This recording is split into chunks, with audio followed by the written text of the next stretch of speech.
परमेश्वर मी धन्यवाद देतो। पुन्हा एकदा यूट्यूबच्या माध्यमातून मी तुमच्या समोर त्या ठिकाणी येत आहे आणि प्रभूने मला संधी दिली पुन्हा एकदा तुमच्याशी बोलण्यासाठी। मी प्रभूला धन्यवाद देत आहे प्रियानो की आज एक आदर्श पती कसा असावा याच्याविषयी मी तुमच्याशी वचनातून बोलणार आहे। आणि याच्या अगोदर सिस्टर निलिमा यांनी त्या ठिकाणी आदर्श पत्नी कशी असावी, स्त्री कशी असावी याच्याविषयी त्या ठिकाणी सुंदर असं प्रभूचं वचन त्यांनी सांगितलेलं आहे। कित्येक बहिणी त्याच्याद्वारे आशीर्वाद झाल्यात आणि कित्येक त्या ठिकाणी बहिणींना आम्ही परिवारामध्ये कशा रीतीनं राहिलं पाहिजे, कशा रीतीनं आमचं वागणं असलं पाहिजे, अशा बऱ्याचशा गोष्टी परमेश्वर त्यांच्याशी बोला। जर कोणी तो व्हिडिओ पाहिला नसेल तर आमच्या चॅनलवरती त्या ठिकाणी तो व्हिडिओ तुम्ही नक्कीच पाहू शकता। आणि आज आम्ही आदर्श पतीचे गुणधर्म आम्ही पाहणार आहे। आणि पुरुष त्या ठिकाणी कुटुंबाचा मस्तक आहे आणि परमेश्वर त्याला बनवलं, कुटुंब त्याच्या हातात दिलं, परंतु तो आदर्श पती म्हणून जीवन जगणं महत्त्वाचं आहे प्रियानो। आज त्या ठिकाणी आमचं पैसे असतील आमच्याकडे, आमचा चांगला त्या ठिकाणी हुद्दा समाजामध्ये असेल, आम्हाला 4 लोक त्या ठिकाणी ओळखत असतील, आम्ही प्रतिष्ठित व्यक्ती असू शकू, परंतु आमच्या परिवारामध्ये एक आदर्श पती म्हणून आमचं जीवन आहे काय हे आज पाहणं, तपासणं महत्त्वाचं आहे। नाही आम्हाला त्या ठिकाणी 4 लोक बाहेर चांगली म्हणतात, ओळखतात, परंतु परिवारामध्ये अशा रीतीने आम्ही जीवन जगतो काय? जे भाऊ मला आज ऐकत आहे त्यांनी नक्कीच याचा विचार करावा। जे ठिकाणी विवाहामध्ये आहे, जे पती म्हणून आहेत त्यांनी सुद्धा याचा विचार करावा। आणि जे त्या ठिकाणी विवाहामध्ये जाणार आहेत तर आदर्श पती बनण्यासाठी कोणते गुणधर्म असले पाहिजेत अशा सर्वांनी हा संदेश पाहावा। आणि परमेश्वर नक्कीच आज आमच्याशी तो बोलणार आहे प्रियानो। वचनामध्ये काय सांगतं? उत्पत्ती 2:18 मध्ये परमेश्वराचं वचन काय सांगतं मी पाहूया। उत्पत्ती याचा 2रा अध्याय आणि 18 वचन। उत्पत्ती 2रा अध्याय 18 वचन।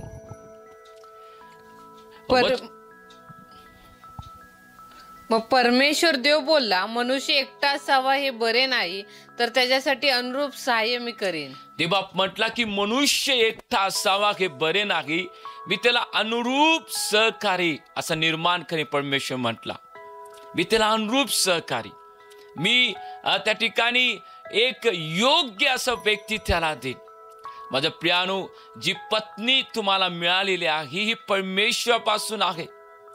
ही परमेश्वर तुम्हाला दिलेले वचन सांगतो तो एकटा असं बरं नाही। आम्हाला त्या ठिकाणी एकटा असणं परमेश्वराला त्या ठिकाणी योग्य वाटलं नाही। आम्हाला एक सहकार्य असला पाहिजे आमच्या दुःखामध्ये, आमच्या अश्रूमध्ये, जेव्हा आम्ही त्या ठिकाणी मनामध्ये असू, दुःस्थितीमध्ये असू की आम्ही कोणता निर्णय घ्यावा, काय विचार करावा, अशा परिस्थितीमध्ये कोणीतरी आई वडिलांनंतर एक विश्वासू व्यक्ती जो आम्हाला मदत करेल, गाईडलाईन्स करेल, आम्हाला शिकवेल, आम्हाला त्या ठिकाणी सहाय्य करेल, असं कोणीतरी असावं यासाठी परमेश्वरानं त्या ठिकाणी स्त्रीला पुरुषासाठी ते दिलेलं आहे प्रियानो। उत्पत्ती 2:18 मध्ये सांगते की मनुष्य एकटा असं बरं नाही, मी सहकारी त्याला देईन। आणि परमेश्वर उत्तम सहकार्य दिली। हे जे पुरुष आज मला ऐकत आहे, जे भाऊ मला ऐकत आहे, लक्षात ठेवा, जी पत्नी तुम्हाला मिळालेली आहे ती जगातील सर्व गोष्टीपेक्षा, सर्व इतर स्त्रियांपेक्षा तुम्हाला जी मिळालेली आहे ती उत्तम आहे, ती ठिकाणी सुंदर आहे। आणि तुमच्या परिवारामध्ये तुमचा परिवार पुढे घेऊन जाण्यासाठी त्या ठिकाणी परमेश्वर तिला त्या ठिकाणी पाठवलेलं आहे, हे लक्षात असू दे। ती स्त्री कोणत्या मध्यस्थीपासून, कोणत्या नातेवाईकापासून, पाळकापासून ती आम्हाला मिळाली असं मनात धरू नका, तरी परमेश्वरापासून आलेली आहे। ही परमेश्वरापासून आम्हाला प्राप्त झालेली आहे। या विश्वास तुमच्या जीवनामध्ये असला पाहिजे की होय, ही माझी पत्नी मला परमेश्वरापासून मिळालेली आहे, परमेश्वरापासून मला आलेले आहे। हे ध्यानात ठेवा प्रियानो, तुमची पत्नी ही परमेश्वरानं तुम्हाला दिलेली आहे। तर आम्ही आदर्श पती म्हणून कसं असलं पाहिजे, कशा रीतीनं आम्ही जीवन जगलं पाहिजे वचनामध्ये आम्ही पाहूया। पहिला गुणधर्म एक आदर पतीचा काय सांगतं? कलसेकरास 3रा अध्याय आणि 19 वचन काय सांगतं? कलसेकरास 3रा अध्याय 19 वचन। पतींनो, तुम्ही आपापल्या पत्नीवर प्रीती करा व तिच्याशी निष्ठुरतेने वागू नका. वचन सांगते, पतींनो, भावांनो, आपापल्या पत्नीवरती त्या ठिकाणी प्रीती करा, निष्ठुरतेने, क्रोधाने, अप्रीतीमध्ये तिच्या बरोबर जीवन जगू नका, तिच्याबरोबर तुम्ही तसं वागू नका, असं परमेश्वर सांगतोय. एक आदर्श पतीमध्ये हा गुणधर्म असणं आवश्यक आहे की काय, की त्यानं आपल्या पत्नीवरती प्रीती केली पाहिजे आणि निष्ठुरतेने तिच्या बरोबर तिनं वागलं नसलं पाहिजे.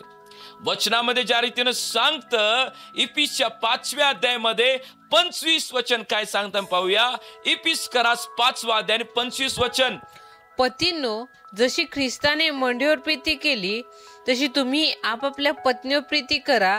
ख्रिस्ताने मंडळीवर प्रीती केली आणि स्वतः तिच्यासाठी समर्पण केले. प्रियानो, त्या ठिकाणी पौल सांगत आहे की जसे ख्रिस्तानं मंडळीवरती प्रीती केली. मग कशी प्रीती केली तुम्हाला माहित आहे. त्यानं स्वतःला मंडळीसाठी दिलं, स्वतःचं रक्त सांडलं, स्वतःला संपूर्ण त्यानं मंडळीसाठी दिलं. कोणताही स्वार्थ न पाहता आपल्या मंडळीसाठी त्यानं स्वतःला दिलं प्रियानो. आणि वचन सांगते की जसं ख्रिस्तानं मंडळीवरती प्रीती केली तसे स्वतः तुम्ही आपल्या पत्नीवरती प्रीती करा. आपल्या पत्नीवरती प्रीती करा जसे ख्रिस्तानं प्रीती केली मंडळीवरती. आहे काय आमच्या पत्नीवरती आम्ही प्रीती करणारे. मी मगाशी म्हटलं की सुरुवातीच्या काही वर्षांमध्ये आम्ही आमच्या पत्नीवरती प्रीती करतो, परंतु काही वर्ष गेल्यानंतर आमच्या पत्नीमध्ये आम्हाला दुर्गुण दिसायला सुरुवात होतात. तुझं त्या ठिकाणी ओझं वाढलेलं आहे, तुझं वेट वाढलेलं आहे, तू अशी दिसतेस, तू तशी दिसतेस, आता तुझ्यामध्ये काही त्या ठिकाणी चांगलं मला काय दिसत नाही, काही मजा तुझ्यामध्ये नाही, असे त्या ठिकाणी तिला दुःख देणारे शब्द आम्ही बोलतो. आणि मग आम्ही म्हणतो की देवा, ओ प्रभू, तू मंडळीवरती प्रीती करणार आहेस आणि मी त्या मंडळीचा एक भाग आहेस. मला तुम्हाला स्पष्टपणे सांगू द्या की जो कोणी आपल्या पत्नीवरती प्रीती करत नाही, माझ्या प्रिय लोकांनो, हे कधीच अपेक्षा धरू नका की ख्रिस्त जो मंडळीवरती प्रीती करेल त्याची प्रीती तुम्हाला पाहिजे. आम्ही जर आमच्या पत्नीवरती प्रीती करता आम्ही अपेक्षा कशा धरू शकतो की आपला जो ख्रिस्त आहे त्यानं माझ्या प्रीती करावी? अजिबात नाही. माझ्या भावांनो, तुमची पत्नी कशी आता दिसायला असू दे, किती वर्ष तुमच्या जीवनामध्ये त्या ठिकाणी झालेले असतील तुमचे विवाह होऊन, तरी सुद्धा जी सुरुवातीच्या काही महिन्यांमध्ये, दिवसांमध्ये जी प्रीती तुमच्यामध्ये होती तीच प्रीती तुमच्यामध्ये असली पाहिजे. एक आदर्श पती म्हणून हा गुणधर्म तुमच्यामध्ये असला पाहिजे की पत्नीला त्या ठिकाणी तिच्यामधला त्या ठिकाणी तिचं शरीर असं झालेलं आहे, ती आता अशी दिसते तशी दिसते म्हणून तुमच्या मनात विचार येऊन तुम्ही आपल्या पत्नीवरती प्रीती करायचं बंद करू नये. तुम्ही आपल्या पत्नीवरती प्रीती करायचं कमी होऊ नये. जी सुरुवातीला जेवढं प्रेम तुमचं होतं, ओ माझे प्रिय पती, ओ माझे प्रिय पत्नी, ओ माझी आवडती पत्नी, माझी अशी माझी तशी, जे जे चांगले उद्गार तुम्ही काढत होता, आज काय ती प्रीती आहे काय? आज ती प्रीतीचे त्या ठिकाणी शब्द तुम्ही आपल्या पत्नी बरोबर बोलता काय? माझ्या भावांनो, लक्षात ठेवा, आदर्श पती असण्यासाठी प्रभूचं वचन सांगतं की त्या पुरुषानं त्या आपल्या पत्नीवरती प्रीती करावी. पहिला गुणधर्म स्पष्टपणे बोलतोय की त्यानं आपल्या पत्नीवरती प्रीती करावी. कशी प्रीती करावी तर वचन सांगते जसं ख्रिस्तानं मंडळीवरती प्रीती केली. कशी प्रीती केली पाहिजे? ख्रिस्तानं मंडळीवरती प्रीती केली. आणि आम्हाला माहित आहे ख्रिस्तानं कशी प्रीती केली, कोणत्या पद्धतीने प्रीती केली. आपलं सर्वस्व त्यानं दिलं, आपलं सर्व त्यानं ओतलं आमच्यासाठी. जसे ख्रिस्तानं मंडळीवरती प्रीती केली तशी पुरुषानं आपल्या पत्नीवरती प्रीती केली पाहिजे. आणि कशी प्रीती केली पाहिजे वचनामध्ये काय सांगता, मी पुढे जाऊया. इफिसच्या 5व्या अध्यायामध्ये 28 वचन काय सांगतंय, आणि कशी प्रीती केली पाहिजे. यस, त्याचप्रमाणे पतीने आपापली पत्नी आपले शरीर आहे असे समजून तिच्यावर प्रीती करावी. जो आपल्या पत्नीवर प्रीती करतो तो स्वतःवरच प्रीती करतो. आणि वचन सांगतं दुसरी गोष्ट.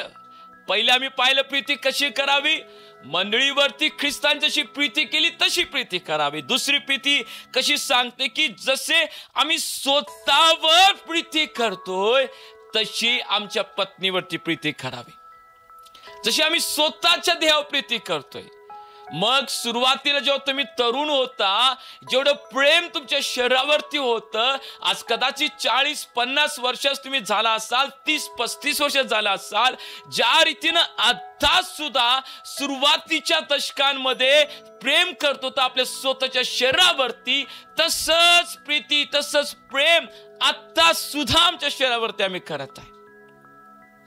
आमच्या शरीरामध्ये कितीही बदल झाले असतील, कसंही आम्ही दिसत असो, तरी सुद्धा आम्ही आरशासमोर जातो, उभा राहतो आणि मी किती सुंदर दिसतो, मी किती देखणा दिसतो, ओ मी किती छान दिसतो, ओ माझी बॉडी बघा, ओ माझं बोलणं बघा, ओ माझी हेअरस्टाईल बघा, ओ माझं हे बघा, माझं आम्ही स्वतःवरती त्या ठिकाणी प्रीती करतो. माझ्या भावाने देवाचं वचन सांगते कशी प्रीती करायची. जशी स्वतः तुम्ही प्रीती करता आहात तशी आपल्या पत्नीवरती प्रीती करा. वचन सांगते कोणी आपल्या देहाचा कधी द्वेष केलाय काय, त्या देहाची कधी निंदा केले काय. कोणी आहे आरशासमोर उभा राहतो, अरे तू असा दिसतोयस म्हणून स्वतःला मारून घेतो, तू तसा दिसतोय म्हणून स्वतःला मारून घेतो. अजिबात नाही. आम्ही कसंही दिसायला असो, आम्ही आमच्या स्वतःच्या देहावरती आम्ही प्रीती करतो. ओ माझ्या प्रिय भावांनो, ही बदलण्याची गरज आहे. ही आम्हाला स्वतःला त्या ठिकाणी परिवर्तन करायची गरज आहे. प्रभू म्हणतो पहिला एक गुणधर्म जो आदर्श पतीमध्ये असावा की त्यानं आपल्या पत्नीवरती प्रीती करावी. तर कशी? वचन सांगते जसं ख्रिस्तानं मंडळीवरती प्रीती केली तशी. दुसरं सांगते जशी स्वतःवरती आम्ही प्रीती करतो तशी प्रीती आम्ही करावी. आम्हाला माहित आहे ख्रिस्ताने प्रीती कशी केली. त्या प्रीतीमध्ये निस्वार्थ होता. कोणत्याही प्रकारे त्या ठिकाणी त्या ख्रिस्ताच्या प्रीतीमध्ये स्वार्थ नव्हता. माझ्या भावांनो, वचन सांगते की त्यानं आमच्यावरती स्वतःला ओतून प्रीती केली आणि मग आमच्या जीवनातील कोणताही कमीपणा न पाहता. ख्रिस्ताची प्रीती कशी होती? कोणताही कमीपणा पाहिला नाही. कोणताही आम्ही किती वाईट होतो, आमचं बोलणं वाईट होतं, आमचं वागणं वाईट होतं, कोणताही कमीपणा त्या येशू ख्रिस्तानं न पाहता आमच्यावरती प्रीती केली. म्हणून म्हणतात की त्याचं अगाप प्रीती आहे, ज्या प्रीतीमध्ये कोणती कंडिशन नाही, कोणतीही त्यानं त्या ठिकाणी आमच्यातील चांगले गुण पाहून प्रीती केली नाही. आमचा कमीपणा असताना सुद्धा त्यानं आमच्यावरती प्रीती केली. मग तसे आम्ही प्रीती करतोय का आमच्या पत्नीवरती? जसं ख्रिस्ताने प्रीती केली, जे निस्वार्थ प्रेम, तिचा कोणताही कमीपणा न पाहता आम्ही तिच्यावरती प्रीती करतोय काय हो? आणि ज्या रीतीनं बरेचसे लोक आपल्या पत्नीवरती प्रीती करत नाहीत, कारण तिचा राग येते मला सारखा, तिचा सारखा मला राग येते, तो अशी बोलते ती तशी बोलते, माझ्या मनात तिच्याविषयी चीड आहे. आमचा कमीपणा न पाहता ख्रिस्ताने जर प्रीती केली असेल तर माझी आणि तुमची जबाबदारी आहे आमच्या पत्नीतील कोणताही कमीपणा न पाहता आम्ही प्रीती करावी. बरेचसे लोक त्या ठिकाणी तिच्यावरती प्रेम करतात जर ती चांगली असेल, परंतु काही जर दिवस ती आजारी पडली, काही महिने आजारी पडली तर काही सारखी कटकट. कसलीही पत्नी मला मिळाली सारखी आजार पडते, सारखी आजार पडते, हे जा तू इथून, सोडून जा मला. कसले आम्ही त्या ठिकाणी ख्रिस्ताची आज्ञा पाळणार लोक हो. कसं आम्ही प्रभूचं वचन लोकांना शिकवू शकतोय, कसं प्रभूची प्रीती आम्ही लोकांना दाखवू शकतोय. कधी कधी आम्ही त्या ठिकाणी मंडळीमध्ये लोकांवरती प्रीती करतो, आमच्या चर्च मधल्या सहकार्यावरती प्रीती करतो, पण तो आमच्या घरी आमची जी पत्नी आहे तिच्यावरती आम्ही प्रीती करत नाही. ही बदलण्याची वेळ आहे. स्वतःला प्रभूकडे समर्पण करण्याची वेळ आहे की प्रभू होय, जशी तू मंदिरावरती प्रीती केलीस ती प्रीती करण्यासाठी मला शिकव. माझ्या जीवनात ते परमेश्वर पित्या येऊ दे प्रीती. जशी आम्ही आमच्या स्वतःच्या शरीराची काळजी घेतो तशी आम्ही प्रीती करणं आवश्यक आहे. आमच्या पत्नीवरती तशी प्रीती करणं आवश्यक आहे. माझ्या प्रिय लोकांनो, कधी कधी काही भाऊ आपल्या पत्नीची त्या ठिकाणी चेष्टा नव्हे कुचेष्टा करतात. कुचेष्टा त्या ठिकाणी एक चुकीचे शब्द वापरून तिला हाक मारतात.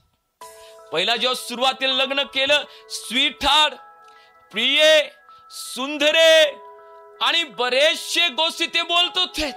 पण आता जसे दिवस गेले, मी म्हंटल की त्या शरीरामध्ये जो बदल पडलेला आहे तिला पाहून त्या ठिकाणी चुकीचे शब्द बोलतात. ए इकडे असं चुकीचे शब्द, ते शब्द घ्यायला सुद्धा नको वाटतात. चुकीचे शब्द. काही पत्नींना पती जनावरांची नावं देतात, जनावरची नावं देऊन तिला बोलवतात. अरे वचन सांगतं जसं ख्रिस्तानं मंदिरावरती प्रीती केली तशी प्रीती करा. जशी स्वतःवरती आम्ही प्रीती करतो तशी प्रीती करा. कोणी स्वतःचा देहाचा कधी द्वेष केलाय काय? आम्ही स्वतःला कधी वेगवेगळ्या जनावरांची नावं ठेवून स्वतःला हाक मारतो काय? तो आमच्या पत्नीला आम्ही मारतो. वेगवेगळे त्या ठिकाणी चुकीची नावं देऊन तिला आम्ही हाक मारतो.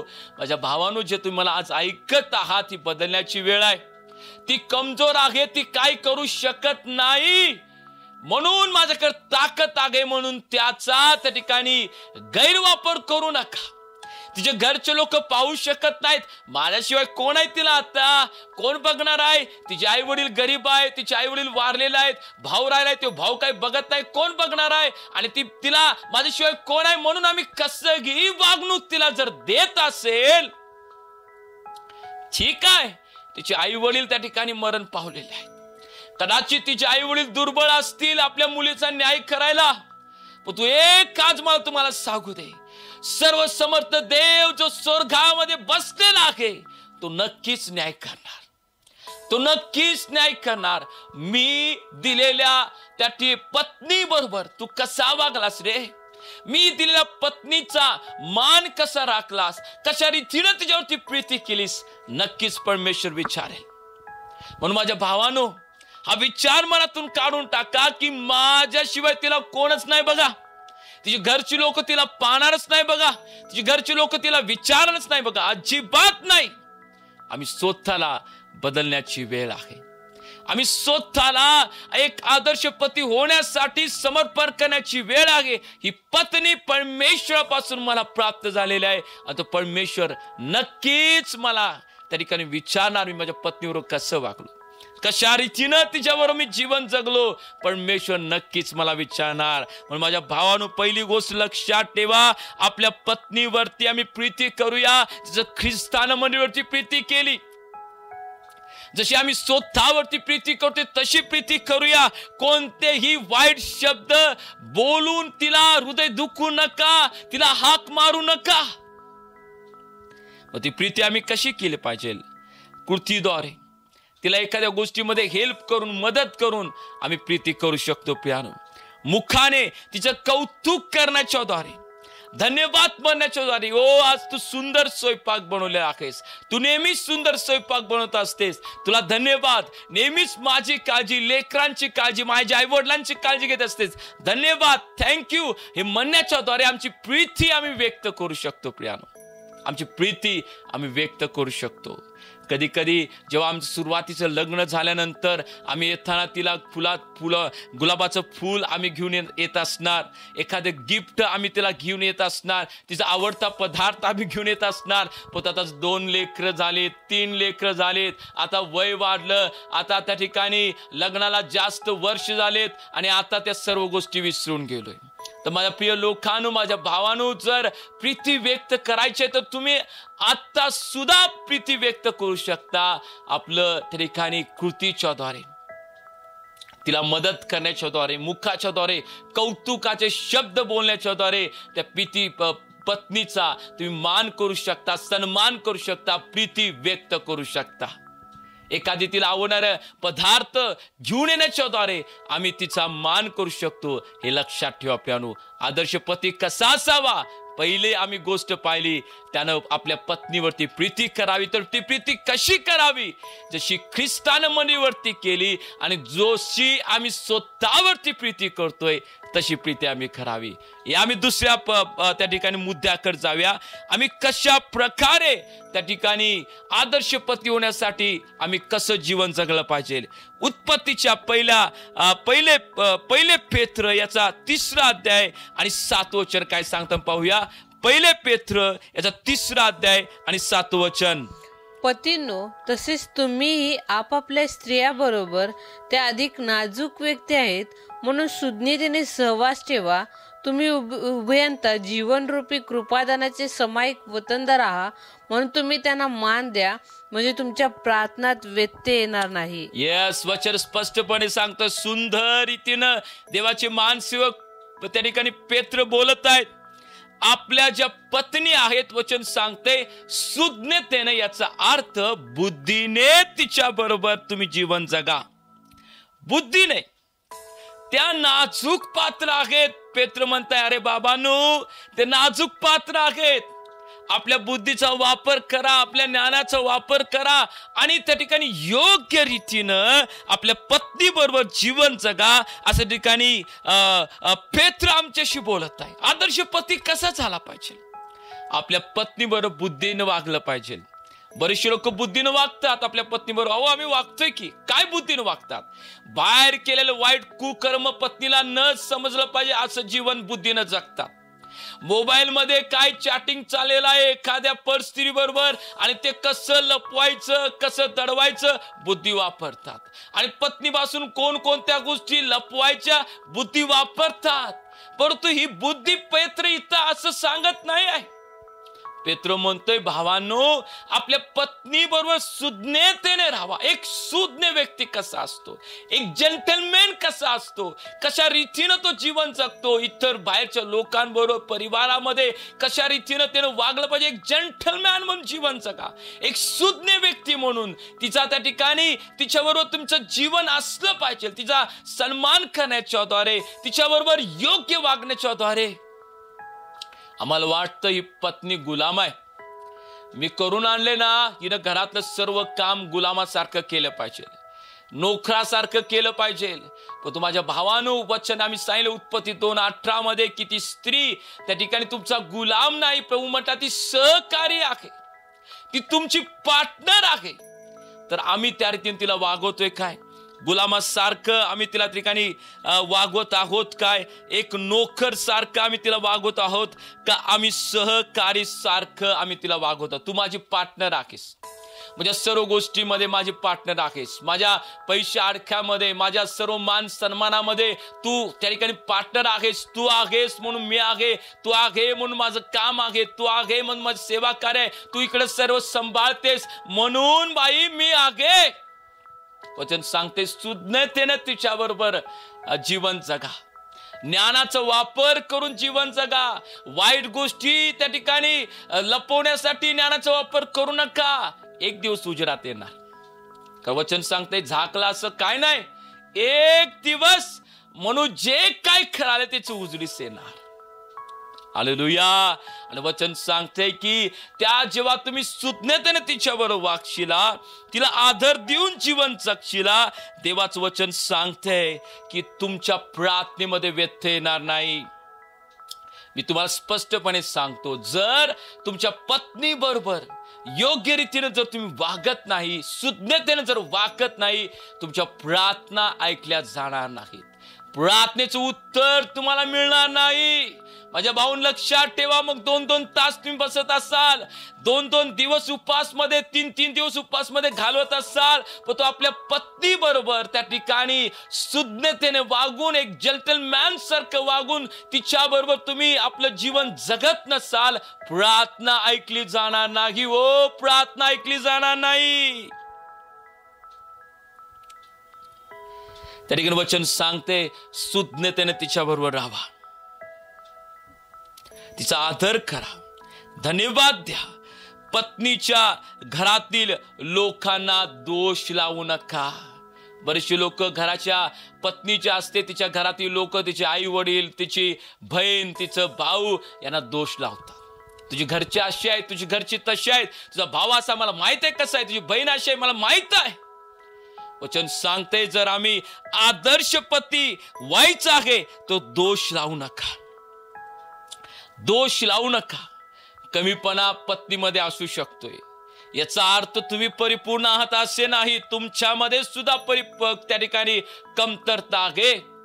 मग ती पत्नी कमतरता तुमची काढून दाखवत आहे नेहमी, पण तो आम्ही नेहमी कमतरता काढून दाखवतो. तुझं असं आहे, तुझं तसं आहे, तुझं हे, तुझं ते, आम्ही कमतरता काढून दाखवतोय. प्रभूचं वचन सांगतंय प्रार्थना ऐकली जावी बाबा तर काय कर, आपल्या पत्नीवरती त्या ठिकाणी सुज्ञतेने जीवन जग, आपल्या पत्नी बरोबर त्या ठिकाणी बुद्धीने जीवन जग, त्या ठिकाणी योग्य रीतीने तिचा आदर कर.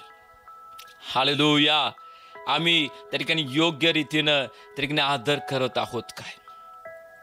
आम्ही बोलत राहतो, मुलाची काळजी घेत नाहीस तू, जेवण चांगलं बनवत नाहीस, घर व्यवस्थित ठेवत नाहीस, नेहमी तिला आम्ही ताणे मारत असतो, नेहमी तिला आम्ही त्या ठिकाणी ताणे मारून आम्ही बोलत असतो. आणि एक गोष्ट सांगतो प्रियानो, की जर आम्ही त्या ठिकाणी आमच्या पत्नीला सोडून एक इतर स्त्री बरोबर जर आमचं नाते संबंध आहे तर आम्ही अनादर करत आहोत आमच्या पत्नीचा, आमच्या विवाहाचा. अनैतिक संबंधामध्ये जर आहोत, आमच्या विवाहाचा जो पवित्र विवाह हे वचन सांगतं त्याचा आम्ही त्या ठिकाणी अनादर करत आहोत. वाईट व्हिडिओ पाहण्याच्या द्वारे आम्ही त्या ठिकाणी त्या विवाहाचा, पत्नीचा आम्ही अनादर करत आहोत. ही बदलण्याची वेळ आहे, ही बदलण्याची वेळ आहे. जर तुम्ही वाईट व्हिडिओ पाहत आहात, आपल्या पत्नीचा अनादर करत आहात, विवाहाचा अनादर करत आहात, जर तुम्ही त्या ठिकाणी अनैतिक संबंधामध्ये आहात आपल्या पत्नीला सोडून, तर तुम्ही आपल्या विवाहाचा त्या ठिकाणी अनादर करत आहात. आदर्श पती कोण आहे? दुसरी आम्ही त्या ठिकाणी गोष्ट पाहिली ती त्याच्या जीवनामध्ये सुज्ञतेनं त्यानं आपल्या पत्नीबरोबर वागलं पाहिजे, एक जेंटलमॅन सारखं जे जीवन असलं पाहिजे. हे पेत्राच्या पुस्तकामध्ये पेत्र आमच्याशी बोललेलं आहे प्रियानो. तिसरा गुणधर्म आदर्श पती कसा असावा? इपिस्कराच्या 5व्या अध्यायामध्ये वचनाचं वचन काय सांगतं? 22 आणि 23 वचनामध्ये, कारण जसा ख्रिस्त मंडळीचे मस्तक आहे तसा पती पत्नीचे मस्तक आहे, शिवाय ख्रिस्त हाच शरीराचा तारणारा आहे. यस, देवाचं वचन काय सांगतं? जसा ख्रिस्त मंडळीचा मस्तक आहे तसा त्या ठिकाणी पुरुष स्त्रीचं मस्तक आहे. याचा अर्थ काय? याचा अर्थ असा आहे की तो पुरुष जो आहे तो त्या घराचा पुढारी आहे. आमच्या मंडळांचा पुढारी कोण? त्या ठिकाणी येशू आहे.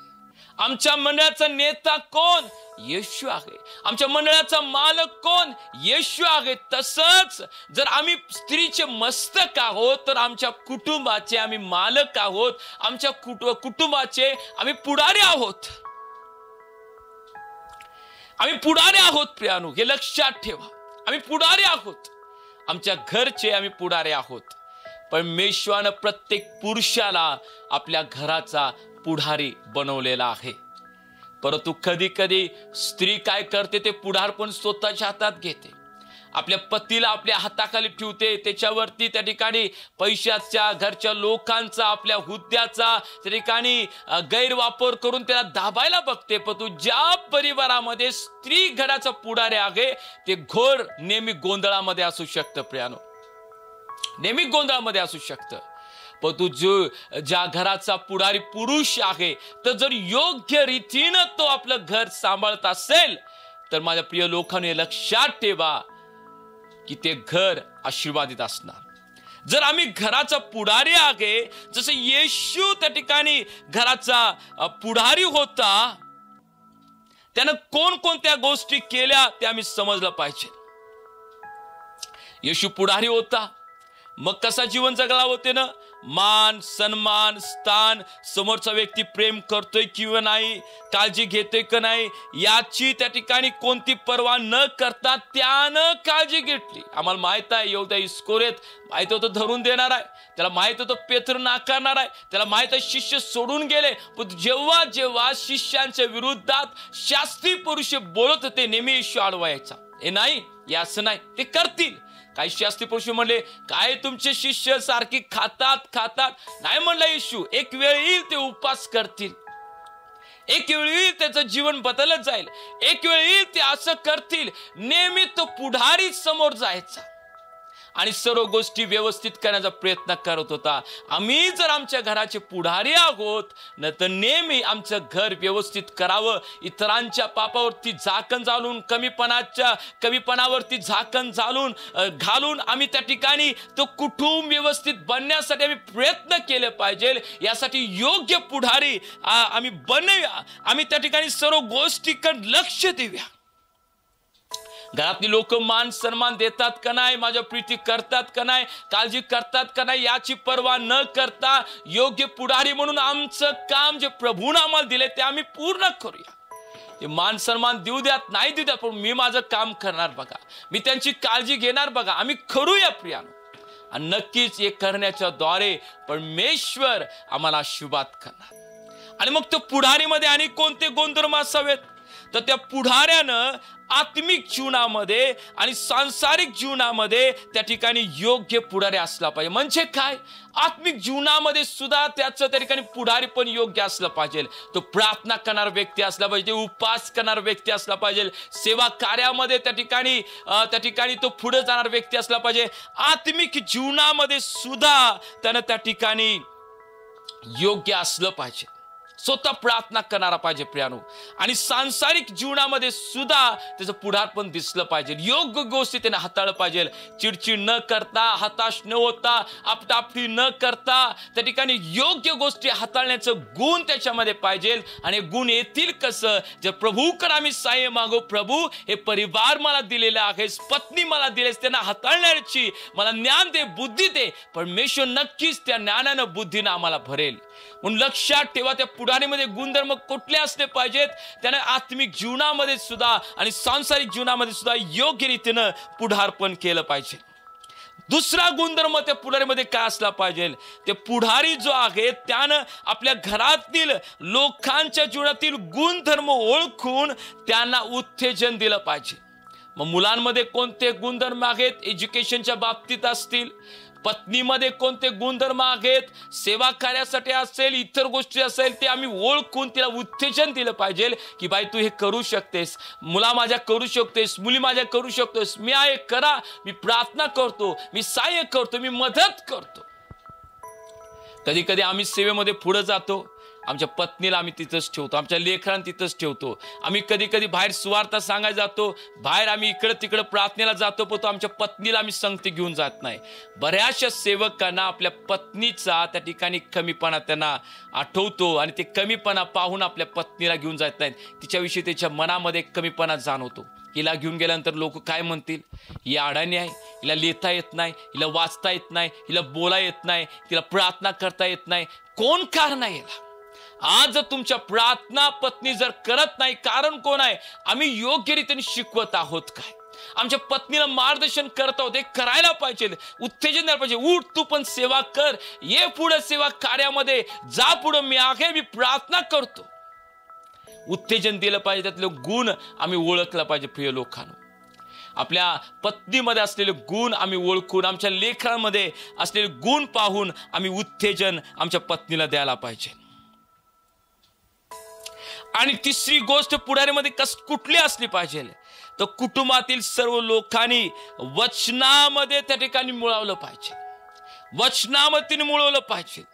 वचनामध्ये त्यांचं जीवन असलं पाहिजे, त्यांचं परिवार वचनावरती उभारलं पाहिजे, त्यांचं कुटुंब वचनावरती उभारलं पाहिजे. आणि सुरुवात कुठून आहे? ही पुरुषापासून आहे. जर देवाच्या वचनाच्या विरुद्धात तुमच्या परिवारामध्ये, घरामध्ये काही गोष्टी घडत असतील, त्याला विरोध केला पाहिजे, त्याच्या विरुद्धात बोललं पाहिजे, त्या गोष्टी थांबवल्या पाहिजेत. नाही हे ऐकत नाहीत, नाही हे बदलत नाहीत, ही अशी आहेत, ही तशी आहेत. जर म्हणून असं जीवन तुम्ही त्या ठिकाणी जगून निष्काळजी राहत आहात, तर मला तुम्हाला सांगू दे, परमेश्वर नक्कीच तुम्हाला तो हिशोब विचारेल. अरे मी परिवार दिलता ना, लेकरं बाळ दिलतीत ना, पत्नी दिलती ना, काय केलंस तू? कसा वागलास? कशा रीतीनं आपल्या कुटुंबाला तू हँडल केलंस? बरेचसे पुरुष आपल्या कुटुंबाकडे लक्ष देत नाहीत. पैसे पाहिजे काय घ्या, जेवढं पाहिजे तेवढं घ्या, पण तुम्ही काय लक्ष देणार नाही, मी काय पाहणार नाही. तुम्हाला कसं वागायचं आहे, कसं राहायचं तुमची तुम्ही राहावा. उत्तम पुढाऱ्याचे गुणधर्म नवं प्रियानो. हा उत्तम पुढारी नवं जो पुढारी आहे, तिसरा गुणधर्म त्याचं त्या ठिकाणी वचनामध्ये तो परिवार त्या ठिकाणी उभारलेला असतो. चौथा गुणधर्म, पुढारी जो आहे माझ्या प्रिय लोकांनो, त्याचं जीवन प्रार्थनामय असला पाहिजे. तो प्रार्थनामय जीवन जगणारा असला पाहिजे, त्याचं जीवन प्रार्थनामय असलं पाहिजे. तो प्रार्थना करणारा असला पाहिजे, आत्मिक जीवन त्याचं असलं पाहिजे. वचनावरती त्याचं वैयक्तिक जीवन, प्रार्थनेमध्ये त्याचं जीवन, उपास प्रार्थनेमध्ये जीवन असलं पाहिजे. मग त्याला पाहून त्याची लेकरं बाळ, त्याची पत्नी प्रार्थना शिकेल. माझा पती किती प्रार्थना करतो, मी पण प्रार्थना करतो. माझा पती किती उपास करतो, मी पण करतो. माझे वडील किती प्रार्थना करतात, मी पण करतो. आदर्श पतीमध्ये त्या ठिकाणी एक चौथा गुणधर्म आहे, पुढारीमध्ये एक चौथा गुणधर्म आहे की त्याचं जीवन प्रार्थनामय असलं पाहिजे. तो प्रार्थना करणारा व्यक्ती असला पाहिजे. आम्ही बोनिया प्रार्थना करणारा व्यक्ती. चौथा गुणधर्म आदर्श पतीमध्ये वचनामध्ये काय सांगता मी पाहूया. इपिस्कराच्या 5व्या अध्यायामध्ये 28 आणि 29 वचन काय लिहिलं आहे. इपिस्करास 5वा अध्याय 28 आणि 29 वचन. त्याचप्रमाणे पतीने आपापली पत्नी आपले शरीर आहे असे समजून तिच्यावर प्रीती करावी. जो आपल्या पत्नीवर प्रीती करतो तो स्वतःवरच प्रीती करतो. कोणी कधी आपल्या देहाचा द्वेष केलेला नाही, तर तो त्याचे पालन पोषण करतो. जसे ख्रिस्तही मंडळीचे पालन पोषण करतो तसे तो करीतो. येस वचन सांगते चौथी गोष्ट प्रिय लोकांनो, माझ्या भावांनो, कुटुंबाचा त्यानं पालन पोषण केलं पाहिजे, त्यानं काम केलं पाहिजे. बरेचसे आम्ही पाहतो की पती चांगले असतात, चांगले एज्युकेशन असतं, पण ते घरामध्ये बसतात आणि पत्नीला कामाला पाठवतात. तू मिळून आण जा, मी आता एवढं वर्ष काम केलं, आता काम करणार जा तू, मी घरात बसणार. मग काही व्यसनामध्ये त्या ठिकाणी जीवन जगतात, आळशी बनतात, झोपतात, खातात. कुटुंबाच्या पालन पोषणाकडे त्यांचं लक्ष नाही. आणि असा कोणताही व्यक्ती आदर्श पती म्हणून जीवन जगू शकत नाही. आदर्श पती व्हायचा आहे, काम करूया. वचन सांगतंय की तो कुटुंबाचं पालन पोषण करणारा असला पाहिजे. त्यानं पालन पोषण केलं पाहिजे कुटुंबाचं. जर तो पालन पोषण करत नाही, त्याला आदर्श पती म्हणता येणार नाही. तो आदर्श पती कधी होऊ शकत नाही. माझ्या भावांनो, जर तुम्ही काम करत नसाल, पत्नीच्या पगारावरती अवलंबून असाल, पत्नी कामाला जाते, तुम्ही फक्त बसून राहत असाल, हे चुकीचं आहे. हे देवाच्या वचनाच्या विरोधात आहे. पतीनं वचन सांगते आपल्या कुटुंबाचं पालन पोषण केलं पाहिजे. पती पत्नी काम करतात ठीक आहे, पण पत्नी जे राबते, तुम्ही फक्त तिच्या पत्नीच्या पगारावरती एन्जॉय करत आहात, ते चुकीचं आहे. देवाच्या वचनाच्या विरुद्धात तुम्ही जीवन जगत आहात. आदर्श पती आम्हाला होता येत नाही. आदर्श पती आम्ही बनवू शकत नाही. माझ्या भावानो, आदर्श पती बनायचं आहे तर आपल्या कुटुंबाच्या गरजा भागवा. काय सांगते तिमोथेच्या पुस्तकामध्ये 1 तिमोथेचा 5वा अध्याय 8 वचन काय सांगतंय. 1 तिमोथे याचा 5वा अध्याय 8 वचन. जर कोणी स्वकीयांची व विशेष करून आपल्या घरच्यांची तरतूद करीत नाही, तर त्याने विश्वास नाकारला आहे. तो माणूस विश्वास न ठेवणाऱ्या माणसापेक्षा वाईट आहे. वचन सांगतं की त्या ठिकाणी जर कोणी विश्वास बाळगतोय प्रभूवरती, त्यानं काय करावं? घरच्या लोकांच्या गरजा भागव्यात, तरतूद कराव्यात. करत नाहीत लोक. घरामध्ये बसतात, मग याच्याकडे पैसे माग, त्याच्याकडे पैसे माग, मला जरा एवढं पैसे पाठवा, मला जरा तेवढं पैसे पाठवा, माझ्या ह्या गरजा आहेत, माझ्या त्या गरजा आहेत, मला जरा असं करायचं आहे, मला जरा पुरीची फीस भागवायची आहे, मला जरा औषध आणायचे आहेत, मला हे करायचं, कामाला जात नाहीत. आळसपणा त्याचं जीवन त्या ठिकाणी गरपूरून टाकलेलं आहे. तो आपल्या कुटुंबाच्या गरजा भागवू शकत नाही. वचन सांगतं त्यानं विश्वास नाकारलेला आहे. मी लोक त्या ठिकाणी न काम करता आपल्या कुटुंबामध्ये राहतात, मग मोठमोठ्या गोष्टी भरपूर बोलत असतात. हे वचन असं आहे बघा, हे तसं आहे बघा, हे असं आहे, हे तसं आहे. अरे बाबा, पहिले आपल्या कुटुंबाच्या गरजा भागवण्यासाठी लक्ष दे. वचन सांगते त्यानं विश्वास नाकारलेला आहे. जो आपलं कुटुंब त्या ठिकाणी सांभाळत नाही, त्याच्या गरजा पूर्ण करू शकत नाही. याचा अर्थ असा नव्हे की मोठमोठ्या गरजा सांगतील आणि मग आमच्याकडे त्या ठिकाणी पैसे नाही आहेत आणि मी कशा गरजा भागवल्याच पाहिजे, असं नव्हे. पण तुम्ही कामाला नित्य जाऊन दैनिक ज्या गरजा आहेत, अन्न, वस्त्र, निवारा, लेकराचे एज्युकेशन, यासाठी प्रयत्न करत आहात काय? झटत आहात का पत्नीला कामाला पाठवताय आणि घरी बसतात? घरी आरामध्ये बसून पोटाला त्या ठिकाणी लागल ते पत्नीला, ए आण, ए ते आण, मला हे पाहिजे, मला ते पाहिजे, मला मोबाईल पाहिजे, असली कपडे, शूज पाहिजे, असं पाहिजे, तसं पाहिजे. पत्नीला आम्ही सांगतोय, पण तो आपल्या जीवनामध्ये माझ्या प्रिय लोकांना मी काम करत नाही. आणि आदर्श पती असा त्या व्यक्तीला होता येत नाही. मंडळीचा तो एखादा भाग असेल, सेवा कार्य करणारा असेल, पुढारी असू शकेल, मंडळीमध्ये वडील असू शकेल, सेवक असू शकेल, जो कुटुंबाच्या गरजा त्या ठिकाणी भागवत नाही. वचन सांगते त्यानं विश्वास नाकारलेला आहे. आम्ही विश्वास नाकारलेला आहोत काय? आम्ही कुटुंबाच्या गरजा भागवणारे लोक आहोत काय? आमच्या पैशाचा योग्य वापर आम्ही करत आहोत काय? व्यसनाच्या साठी, जुगार, पार्टी याच्यामध्ये आम्ही पैसे घालत आहोत काय? घरामध्ये लोक उपाशी बसल्यात, पण तुम्ही मित्रांबरोबर जाऊन मी पार्ट्या करत आहोत, चांगलं चांगलं खाद्य खात आहोत आणि लेकरा बाळांना खायला नाही. वचन सांगतं त्यानं विश्वास नाकारलेला आहे. आमचा विश्वास आम्ही नाकारू नये प्रियानो.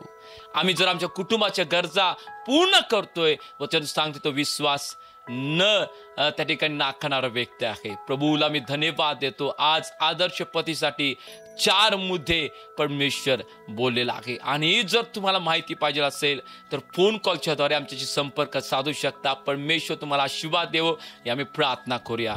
परमेश्वर पित्या, मी तुला धन्यवाद देतो. पुन्हा एकदा सुंदर वचनाद्वारे आमच्याशी बोललास आणि एक आदर्श पती कसा असावा प्रभू तो आमच्याशी आज बोललेला आहेस. मी प्रार्थना करताय ज्या ज्या भावानी, ज्या ज्या परिवाराने तरी संदेश ऐकलेला आहे पित्या, मी मागत आहे देवा, एक आदर्श पती तो बनावा. कोणकोणते तरीकाने दुर्गुण त्याच्या जीवनामध्ये आहेत, आज येशूच्या नावात त्याचं जीवन सोडून जाऊ द्यात, यासाठी मी आज्ञा करताय. दुष्टाचं कार्य, योजना मी थोडत आहे येशूच्या सामर्थ्य नावात. पित्या, एक आदर्श पती बनू दे. त्याच्यामधल्या आळसाचा आत्मा निघून जाऊ दे, भांडणाचा आत्मा निघून जाऊ दे, द्वेषाचा आत्मा निघून जाऊ दे, व्यसनाचा आत्मा निघून जाऊ दे. ओ शैतानचे सर्व अधिकार येशूच्या नावात, येशूच्या नावात त्याच्या जीवनातून मी थोडत आहे आणि नष्ट करताय देवा. हालेलुया. प्रत्येक परिवार मी आशीर्वाद करतो येशूच्या नावामध्ये. प्रत्येक परिवारामध्ये तू शांती मोकळी कर देवा. आणि माझ्या प्रत्येक भावाला एक आदर्श पती बनण्यासाठी सहाय्य कर आणि मदत कर देवा. प्रत्येक परिवार मी येशूच्या रक्ताखाली जगतो. समाजामध्ये यांचं जीवनमान उंचवलं जाऊ दे, यासाठी प्रार्थना करताय. धन्यवाद देतो पिते आमची प्रार्थना केल्याबद्दल. तू मत्ती 7:7 मध्ये म्हटलास मागा म्हणजे मिळेल, इर्म्या 33:3 मध्ये म्हटलास मला हाक मार म्हणजे उत्तर देईन. आम्ही मागितले दिलंस. धन्यवाद. प्रार्थना आम्ही येशूच्या नावात करतो. आमेन, आमेन आणि आमेन. परमेश्वर दे बाप नक्कीच आज तुमच्याशी आणि माझं तो बोललेला आहे आदर्श पती कसा असावा. आणि प्रियाणू नक्कीच परमेश्वर तुम्हाला आशीर्वाद करो. आणि मी पुन्हा सांगतो, काही भावाचे प्रश्न असतील, आमच्या फोन नंबर आहे त्याच्यावर संपर्क साधू शकता. आदर्श पती बनण्यासाठी आम्ही नक्की तुम्हाला मार्गदर्शन करून तुमच्यासाठी प्रार्थना करू. परमेश्वर देवबाप तुम्ही प्रत्येकाला आशीर्वाद करो. या व्हिडिओसाठी कमेंट करा, लाईक करा, शेअर करा आणि सबस्क्राईब करा ज्याने अजून केलं नसेल, जेणेकरून देवाचं गौरव या सर्व संदेशाद्वारे होवं. Praise the Lord. प्रभू तुम्ही प्रत्येकाला आशीर्वाद करो. येस, आमेन.